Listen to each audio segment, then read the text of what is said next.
नमस्कार विद्यार्थियों, मैं आपकी हिंदी अध्यापिका दिव्या। आज हम करेंगे कृतिका का पाठ 2, जॉर्ज पंचम की नाक, लेखक कमलेश्वर जी द्वारा लिखा गया। कमलेश्वर जी का जन्म 1932 में यूपी में हुआ था और उनकी मृत्यु 2007 में दिल का दौरा पड़ने के कारण हुई। कमलेश्वर जी ने यह एक निबंध लिखा है। इस निबंध में उन्होंने आज की युवा पीढ़ी और पत्रकारिता पर व्यंग्य किया है। इस पाठ में जॉर्ज पंचम की नाक के बारे में ही केंद्र बिंदु बनाकर ही लेखक ने पूरे पाठ में व्यंग्य करते गए। जॉर्ज पंचम विदेशी शासक थे जिन्होंने भारत पर दास्ता की कहानी लिखी, जो भारत ने 200 साल तक सहन की थी। इन 200 साल में एक बार जॉर्ज पंचम भी ब्रिटिश अधिकारी के रूप में भारत में राज करने के लिए आए थे, लेकिन जब स्वतंत्रता हमें प्राप्त हो चुकी थी, उसके बावजूद भी विदेशी छाप ने हमारे मस्तिष्क पर अपनी एक अमिट छाप छोड़ दी और हम सिर्फ विदेशी कंपनियों को ही महत्व देने लगे। विदेशी खान पान, विदेशी पहनावे को ही हम सब कुछ अच्छा से अच्छा मानने लगे। लेकिन ये कहाँ तक सही है? जब तक हम अपनी संस्कृति, हमारे भारत की संस्कृति को नहीं अपनाएंगे, तब तक हम किसी भी तरह की उन्नति नहीं कर सकते। आज की युवा पीढ़ी जो समाज की रीढ़ की हड्डी है, वह रीढ़ की हड्डी आज यह सोचती है कि विदेशों में ये सब कुछ अच्छा है, तो वो रीढ़ की हड्डी कमज़ोर हो जाएगी और ये कमज़ोर होती रीढ़ की हड्डी हमारे देश को भी कमज़ोर कर देगी। तो इसी बारे में कमलेश्वर जी ने ये पूरा पाठ लिखा है, जॉर्ज पंचम की नाक। तो आइए करते हैं पाठ 2, कृतिका। प्रिय विद्यार्थियों, तो हम शुरू करते हैं कृतिका का पाठ 2, कमलेश्वर जी द्वारा लिखा गया पाठ जॉर्ज पंचम की नाक। इस चित्र में जॉर्ज पंचम को दर्शाया गया है, जिनकी नाक कटी हुई है। नाक का स्थान व्यक्ति के मुंह पर सर्वोपरि होता है। नाक का होना मान सम्मान व प्रतिष्ठा का प्रतीक है। जॉर्ज पंचम की नाक का कटना ब्रिटिश साम्राज्य की प्रतिष्ठा को धूल में मिलने के समान बताया है। पाठ में सारा व्यंग्य नाक शब्द पर केंद्रित करते हुए लेखक ने अंग्रेजी हुकूमत से आज़ादी मिलने के बाद भी सत्ता से जुड़े विभिन्न प्रकार के लोगों की औपनिवेशिक दौर की मानसिकता और विदेशी आकर्षण पर गहरी चोट की है। इस चित्र में इंग्लैंड से भारत की ओर आते हुए अंग्रेजी साम्राज्य को दर्शाया गया है, जिन्होंने 200 वर्षों तक भारत को गुलाम बनाकर उन पर बड़ी निर्दयतापूर्वक शासन किया। तो चलिए शुरू करते हैं पाठ। जॉर्ज पंचम की नाक, लेखक कमलेश्वर जी।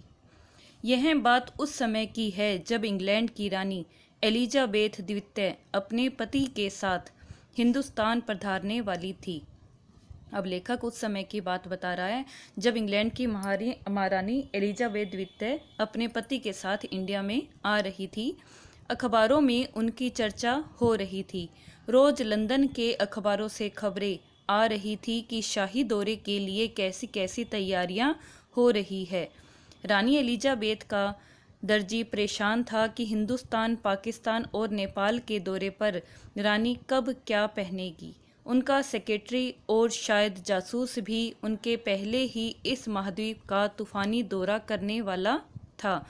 अब लेखक इसमें बता रहा है कि एलिजाबेथ से संबंधित जितनी भी तैयारियां हो रही थी, क्योंकि एलिजाबेथ द्वितीय ने हिंदुस्तान, पाकिस्तान और नेपाल के दौरे पर आना था, जिसके कारण कई तरह की तैयारियां की जा रही थी और उन तैयारियों में वो क्या पहनेगी, कहाँ जाएगी, सब का वर्णन था।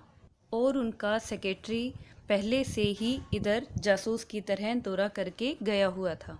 आखिर कोई मजाक तो था नहीं। जमाना चूँकि नया था, फौज फाटे के साथ निकलने के दिन बीत चुके थे, इसलिए फोटोग्राफरों की फौज तैयार हो रही थी। अर्थात एलिजाबेथ द्वितीय की फ़ोटो लेने के लिए कई तरह के फोटोग्राफर इकट्ठे हो रहे थे। इंग्लैंड के अखबारों की कतरनी, हिंदुस्तानी अखबारों में दूसरे दिन चिपकी नज़र आती थी। यानी कि इंग्लैंड के अखबारों में जो भी खबर छपती थी अगले दिन वो हिंदुस्तान के अखबारों में भी छपती थी कि रानी ने एक ऐसा हल्के नीले रंग का सूट बनवाया है जिसका रेशमी कपड़ा हिंदुस्तान से मंगाया गया है कि करीब 400 पौंड खर्चा उस सूट पर आया है। यहाँ उनके शाही पहनावे के बारे में वर्णन किया है। रानी एलिजाबेथ की जन्मपत्री भी छपी, प्रिंस फिलिप के कारनामे भी छपे और तो और उनके नौकरों, बावर्चियों, खानसामों, अंगरक्षकों की पूरी जीवनियाँ देखने में आई।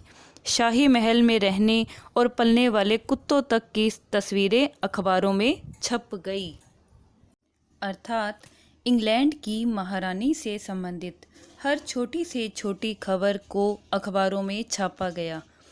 लेखक ने उनके कुत्तों का नाम लेकर और उनके शाही महल में रहने वाले पलने वाले कुत्तों तक की तस्वीरें अखबारों में छप गई, इतना कहकर उनसे संबंधित सभी जानकारियों के बारे में यह बता दिया कि सभी जानकारियां अखबार में छपती थी।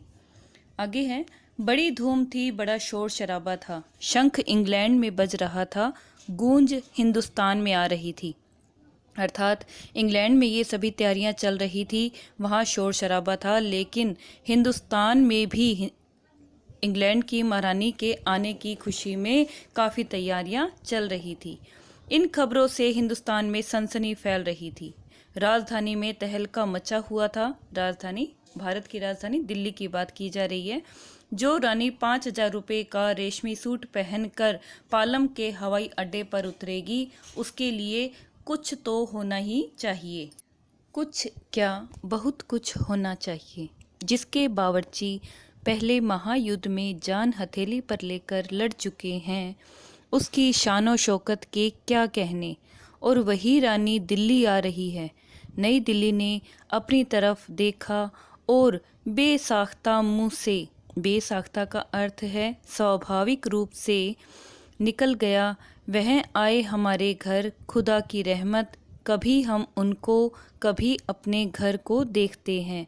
और देखते ही देखते नई दिल्ली का कायापलट होने लगा। अर्थात नई दिल्ली में रानी के आने की तैयारियां की जाने लगी। उस रानी की जिसने भारत पर, जिस ब्रिटिश शासन ने भारत पर 200 साल तक राज किया, हमें गुलाम बनाए रखा, उसी गुलामी भरी मानसिकता से दबे हुए हमारे यहाँ के लोग भी रानी के आने की तैयारियां करने लगे और नई दिल्ली में देखते ही देखते काया पलट हो गया। अर्थात वहाँ हर तरह की तैयारियां शुरू कर दी गई। आगे है, और करिश्मा तो यह था कि किसी ने किसी से नहीं कहा, किसी ने किसी को नहीं देखा, पर सड़कें जवान हो गई, बुढ़ापे की धूल साफ हो गई, इमारतों ने नाजनीनों की तरह श्रृंगार किया। नाजनीन होते हैं कोमल अंगों वाली। अब लेखक इस पैरे में बता रहा है कि करिश्मा तो यह था कि किसी ने किसी को नहीं देखा, लेकिन धीरे ही धीरे वहाँ सड़कें जवान हो गई। अर्थात वहाँ से धूल हटा दी गई और वहाँ अच्छे से सफाई कर दी गई। इमारतों पर भी कुछ न कुछ कलाकारियाँ कर कर उन्हें एक नाजनीन का रूप दिया गया। लेकिन एक बड़ी मुश्किल पेश थी, वह थी जॉर्ज पंचम की नाक। नई दिल्ली में एक मूर्ति थी जॉर्ज पंचम की, उसकी नाक किसी देशभक्त ने काट दी थी। नई दिल्ली में सब कुछ था, सब कुछ होता जा रहा था, सब कुछ हो जाने की उम्मीद भी थी, पर जॉर्ज पंचम की नाक बड़ी मुसीबत थी। नई दिल्ली में सब था, सिर्फ नाक नहीं थी। अब लेखक एक व्यंग्य करते हुए बताते हैं कि नई दिल्ली में अब सब कुछ था, लेकिन सिर्फ नाक नहीं थी, अर्थात इज्जत नहीं थी, क्योंकि जिन्होंने हमें गुलाम बनाया उन्हीं की सेवा के लिए तैयारियां की जा रही थी। इस नाक की भी एक लंबी दास्तां है। अब लेखक ने यह बताया है कि इस नाक की भी लंबी दास्तां है, एक लंबी कहानी है। इस नाक के लिए बड़े तहलके मचे थे, किसी वक्त आंदोलन भी हुए थे, राजनीतिक पार्टियों ने प्रस्ताव पास किए थे, चंदा जमा किया था, कुछ नेताओं ने भाषण भी दिए थे। गर्मा गर्म बहसें भी हुई थी, अखबारों के पन्ने रंग गए थे। बहस इस बात पर थी कि जॉर्ज पंचम की नाक रहने दी जाए या हटा दी जाए। और जैसा कि हर राजनीतिक आंदोलन में होता है, कुछ पक्ष में थे, कुछ विपक्ष में, और ज़्यादातर लोग खामोश थे। खामोश रहने वालों की ताकत दोनों तरफ थी। इस काम के लिए जितने भी कार्य हुए थे, जैसे चंदा इकट्ठा हुआ था, ठीक है, बहसें भी हुई थी, तो वो सारा किया गया। लेकिन जॉर्ज पंचम की नाक अब लगाई जाए या फिर इसको ऐसे ही रखा जाए, इसके लिए कई तरह की आपस में बहसबाजी या पक्ष विपक्ष की टक्कर भी हुई थी, लेकिन इसका कुछ तोड़ नहीं निकला था। आगे है, यह आंदोलन चल रहा था। जॉर्ज पंचम की नाक के लिए हथियार बंद पहरेदार तैनात कर दिए गए थे। क्या मजाल कि कोई उसकी नाक तक पहुंच जाए। हिंदुस्तान में जगह जगह ऐसी नाकें खड़ी थी और जिन पर लोगों के हाथ पहुंच गए, उन्हें शानो शौकत के साथ उतार कर अजायब घरों में पहुंचा दिया गया। कहीं कहीं तो शाही लाटों की नाकों के लिए गुरिल्ला युद्ध होता रहा। लाट मूर्ति या खंबा को कहते हैं। कहीं कहीं तो शाही लाटों की नाकों के लिए गुरिल्ला युद्ध होता रहा। अर्थात देशभक्त थे जो देश के, वो चाहते थे कि इन लोगों की मूर्तियों को देश में नहीं रहने दिया जाए। लेकिन कई तरह की मूर्तियां देश में खड़ी थी जिन लोगों ने हमें गुलाम बनाया था। अब लेखक ने बताया है कि उसकी नाक तक तो क्या पहुंच जाए, लेकिन उसी जमाने में यह हादसा हुआ कि इंडिया गेट के सामने वाली जॉर्ज पंचम की लाट की नाक एकाएक गायब हो गई। हथियार बंद पहरेदार अपनी जगह तैनात रहे, गश्त लगती रही और लाट की नाक चली गई, अर्थात मूर्ति की नाक को काट दिया गया।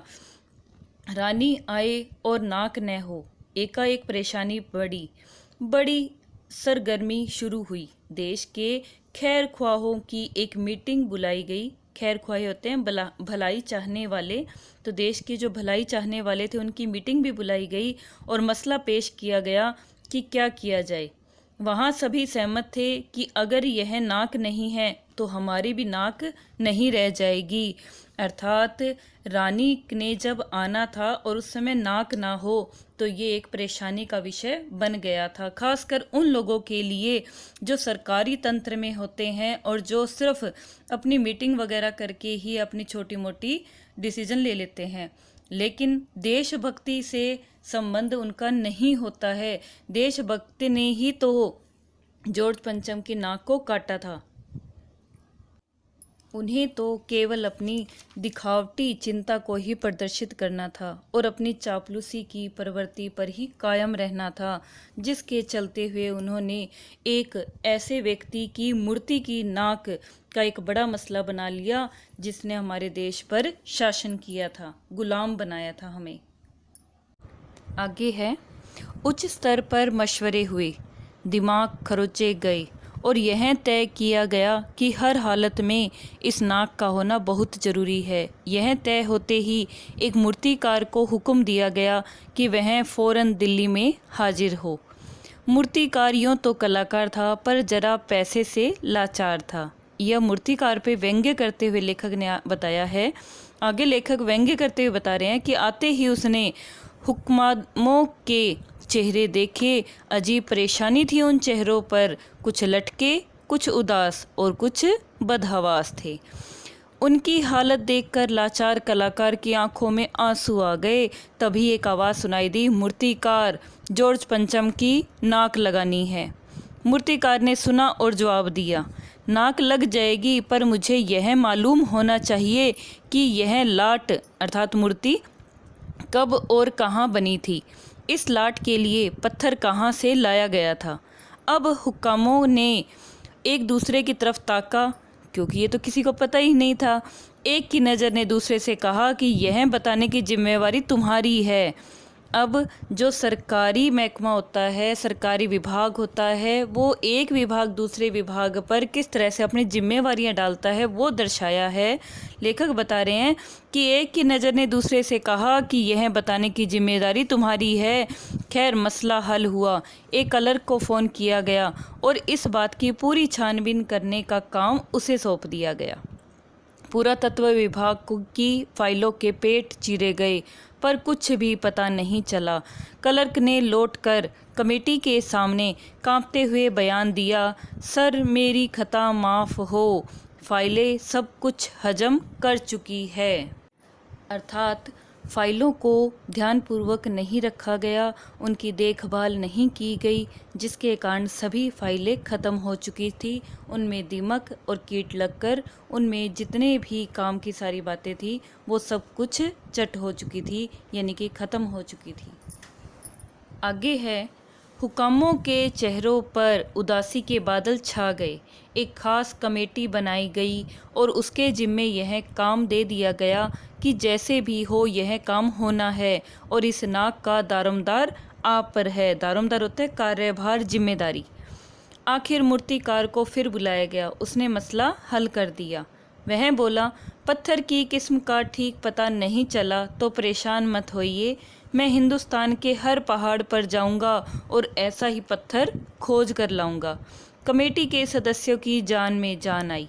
सभापति ने चलते चलते गर्व से कहा, ऐसी क्या चीज़ है जो हिंदुस्तान में मिलती नहीं? हर चीज़ इस देश के गर्भ में छिपी है, ज़रूरत खोज करने की है। खोज करने के लिए मेहनत करनी होगी, इस मेहनत का फल हमें मिलेगा, आने वाला ज़माना खुशहाल होगा।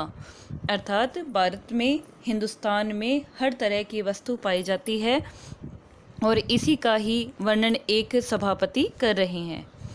यह छोटा सा भाषण फौरन अखबारों में छप गया। जैसा कि आपको पता ही है, अखबार वालों को तो कुछ न कुछ छापने के लिए चाहिए था, तो उन्हें ये भी खबर मिल गई और उन्होंने इसे छाप दिया। मूर्तिकार हिंदुस्तान के पहाड़ी प्रदेशों और पत्थरों की खानों के दौरे पर निकल पड़ा। कुछ दिन बाद वह हताश लौटा, उसके चेहरे पर लानत बरस रही थी। उसने सिर लटकाकर खबर दी, हिंदुस्तान का चप्पा चप्पा खोज डाला, पर इस किस्म का पत्थर कहीं नहीं मिला, यह पत्थर विदेशी है। अर्थात लेखक ने यहाँ मूर्तिकार पर व्यंग्य करते हुए बताया है कि कितने भी चाहे हिंदुस्तान में पहाड़ी प्रदेश है, पत्थर हैं, खाने भी हैं, लेकिन एक जो विदेशी है उसके जैसा यह हमारे यहाँ पर नहीं मिल पा रहा है और उसे पत्थर ढूंढने में सफलता नहीं मिली। सभापति ने तैश में आकर कहा, लानत है आपकी अकल पर, विदेशों की सारी चीज़ें हम अपना चुके हैं, दिल दिमाग, तौर तरीके, रहन सहन, जब हिंदुस्तान में बाल डांस तक मिल जाता है तो पत्थर क्यों नहीं मिल सकता। इतना कहकर लेखक ने पत्रकारिता और आम युवा पीढ़ी पर एक व्यंग्य किया है कि वह आज अपने पहनावा और खान पान बिल्कुल विदेशों की तरह ही करने लगे हैं। उन्हें खुद के तौर तरीके पसंद नहीं आते हैं, बल्कि वो एक नकल करने की राह पर चल पड़े हैं। मूर्तिकार चुप खड़ा था और सहसा उसकी आंखों में चमक आ गई। उसने कहा, एक बात मैं कहना चाहूँगा, लेकिन इस शर्त पर कि यह बात अखबार वालों तक न पहुँचे। सभापति की आंखों में चमक आई। चपरासी को हुक्म हुआ और कमरे के सब दरवाजे बंद कर दिए गए। तब मूर्तिकार ने कहा, देश में अपने नेताओं की मूर्तियाँ भी है और अगर इजाज़त हो और आप लोग ठीक समझे तो मेरा मतलब है तो जिसकी नाक इस लाट पर ठीक बैठे उसे उतार लाया जाए। सबने सबकी तरफ देखा। सबकी आंखों में एक क्षण की बदहवासी के बाद खुशी तैरने लगी। सभापति ने धीमे से कहा, लेकिन बड़ी होशियारी से, और मूर्तिकार फिर देश दौरे पर निकल पड़ा। जॉर्ज पंचम की खोई हुई नाक का नाप उसके पास था। दिल्ली से वह मुंबई पहुंचा। दादा भाई नौरोजी, गोखले तिलक, शिवाजी, कांवस जी, जहांगीर, सबकी नाकें उसने टटोली, नापी और गुजरात की ओर भागा। फिर उसने गांधी जी, सरदार पटेल, वल्लभ भाई पटेल और आगे कई देशभक्तों की उसने नाक टटोली, लेकिन किसी की भी नाक जॉर्ज पंचम की नाक से छोटी नहीं थी, बल्कि हमारे भारत के नेताओं की मूर्तियों की नाक का भी जब उसने नाप लिया तो वो भी जॉर्ज पंचम की नाक से ऊंची थी, अर्थात उन देशभक्तों के गौरव के बारे में लेखक ने बताया है। हमारे गौरवपूर्ण इतिहास का वर्णन करते हुए लेखक ने आगे कई देशभक्तों के नाम दिए हैं, जैसे सरदार पटेल, विट्ठल भाई पटेल, महादेव देसाई की मूर्तियों को भी मूर्तिकार ने परखा और बंगाल की ओर चला। गुरुदेव रविंद्रनाथ, सुभाष चंद्र बोस, राजा राम मोहन राय आदि को भी देखा। नाप जोख की ओर बिहार की तरफ चला। बिहार होता हुआ उत्तर प्रदेश की ओर आया। चंद्रशेखर आज़ाद, बिस्मिल, मोतीलाल नेहरू, मदन मोहन मालवीय की लाटों के पास भी गया। घबराहट में मद्रास भी वो पहुंच गया। सत्यमूर्ति को भी देखा और मैसूर, केरल आदि सभी प्रदेशों का दौरा करता हुआ पंजाब भी पहुंच गया। लाला लाजपत राय और भगत सिंह की मूर्ति की नाकों से भी उसका सामना हुआ। फिर आखिर में वो दिल्ली पहुंचा और उसने अपनी मुश्किल बयां की। पूरे हिंदुस्तान की परिक्रमा कराया, सब मूर्तियां देख आया, सबकी नाकों का नाप भी ले लिया, पर जॉर्ज पंचम की इस नाक से सब बड़ी निकली। अब लेखक ने यहाँ सभी देश के सब हिस्सों के देशभक्तों का नाम बताया है, उनकी महिमा और उनके गौरव के बारे में बताया है, और लास्ट में मूर्तिकार के ऊपर ही मूर्तिकार के इस बात द्वारा उन्होंने व्यंग्य भी किया है कि जॉर्ज पंचम की नाक से सब देशभक्तों की नाक बड़ी निकली। सुनकर सब हताश हो गए। हताश होना, निराश हो जाना और झुंझलाने लगे। मूर्तिकार ने ढांढस बंधाते हुए आगे कहा, सुना है कि बिहार सेक्रेटेरिएट के सामने सन 42 में शहीद होने वाले बच्चों की मूर्तियां स्थापित है। शायद बच्चों की नाक ही फिट बैठ जाए। यह सोचकर वहां भी पहुंचा, पर उन बच्चों की नाक भी इससे कहीं बड़ी बैठती है। अब बताइए मैं क्या करूं। अब 1942 के आंदोलन में शहीद हुए बच्चों की नाक को भी जब मूर्तिकार ने नापा, परखा, लेकिन वह भी जॉर्ज पंचम की नाक से अधिक बड़ी थी। इसका तात्पर्य यह है कि उन शहीद बच्चों का सम्मान जॉर्ज पंचम से कहीं अधिक था।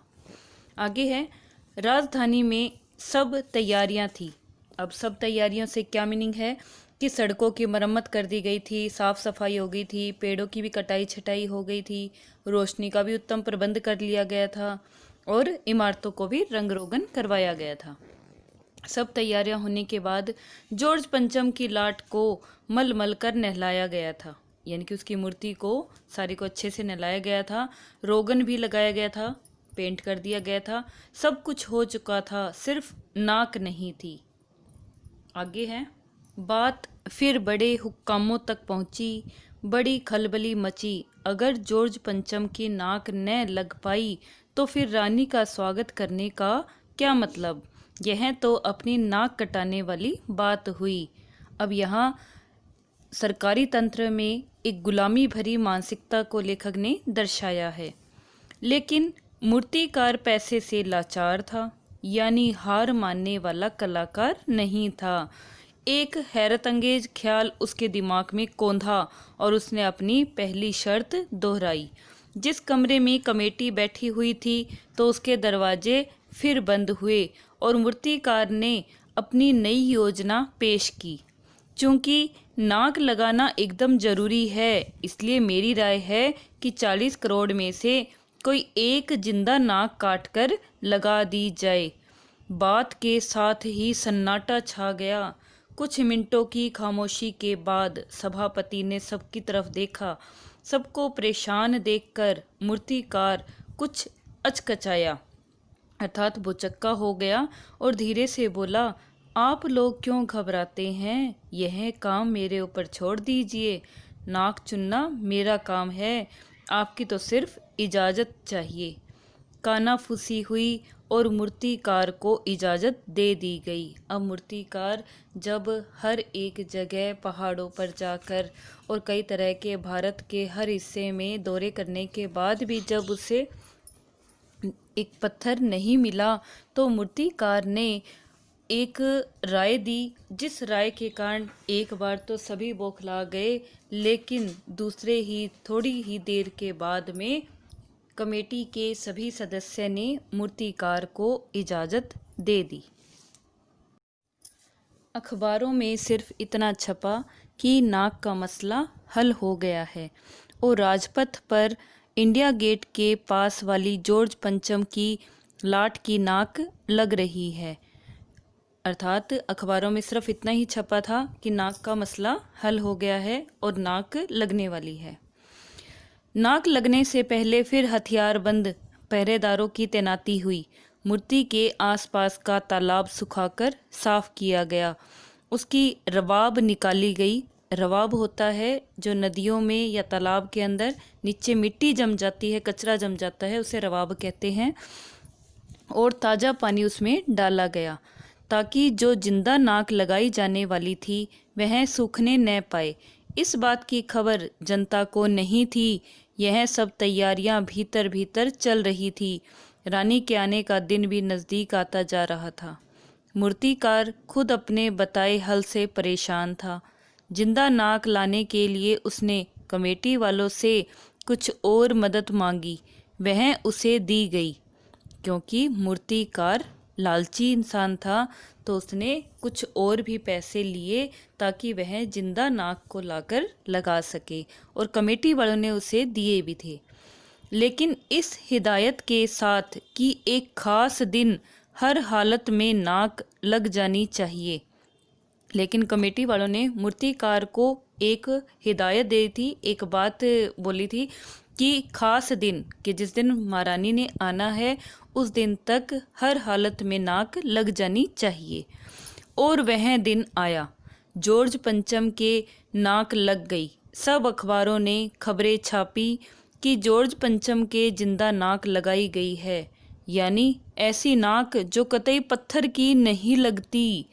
यानी कि जिंदा नाक को भी ये बता दिया गया कि ऐसी नाक लगाई गई है जो कि पत्थर की नहीं लगती है। लेकिन उस दिन के अखबारों में एक बात गौर करने की थी। उस दिन देश में कहीं भी किसी उद्घाटन की खबर नहीं थी, किसी ने कोई फीता नहीं काटा था, कोई सार्वजनिक सभा नहीं हुई थी, कहीं भी किसी का अभिनंदन नहीं हुआ था, कोई मानपत्र भेंट करने की नौबत नहीं आई थी, किसी हवाई अड्डे या स्टेशन पर स्वागत समारोह नहीं हुआ था, किसी का ताज़ा चित्र नहीं छपा था, सब अखबार खाली थे। पता नहीं ऐसा क्यों हुआ था। नाक तो सिर्फ एक चाहिए थी, वह भी बुत के लिए। अब लेखक ने अंत में अखबारों के खाली रहने का एक व्यंग्य करते हुए कारण बताया है कि जॉर्ज पंचम की नाक लगने वाले खबर के दिन अखबार चुप थे, क्योंकि उन्हें यह सब अच्छा नहीं लग रहा था। वे इसका विरोध चुप रहकर कर रहे थे। यही कारण था कि किसी स्वागत समारोह का कोई भी समाचार या चित्र अखबारों में नहीं छपा था। ब्रिटिश साम्राज्य की चमक धमक भले ही हो रही थी, पर उसका मान सम्मान कहीं नहीं था। लोग उस शासन को सम्मान की दृष्टि से नहीं देखते थे। राष्ट्र को एक सही दिशा में चलाने के लिए सबसे अधिक आवश्यक है कि पत्रकारिता या अखबार का प्रत्येक विषय नागरिकों के हित में होना चाहिए, कल्याणकारी होना चाहिए, न कि लोगों को पथभ्रष्ट करने के लिए उनका प्रयोग किया जाए। युवा पीढ़ी हमारे देश की रीढ़ की हड्डी है। यदि यही रीढ़ की हड्डी इन अखबारों से और पत्रकारिता से पश्चिमी सभ्यता की ओर अग्रसर हो जाएंगे, अपना पहनावा खान पान सब पश्चिमी सभ्यता का ही अपनाने लगेंगे, तो हमारा देश कमज़ोर हो जाएगा। और जब रीढ़ की हड्डी ही कमज़ोर हो जाएगी तो देश कभी भी खड़ा नहीं हो पाएगा। यही था इस पाठ का मुख्य उद्देश्य। इस निबंध में लेखक ने स्वतंत्र भारत की गुलामी भरी मानसिकता को दर्शाया है और साथ ही साथ सरकारी तंत्र पर भी करारा व्यंग्य किया है। उम्मीद करती हूँ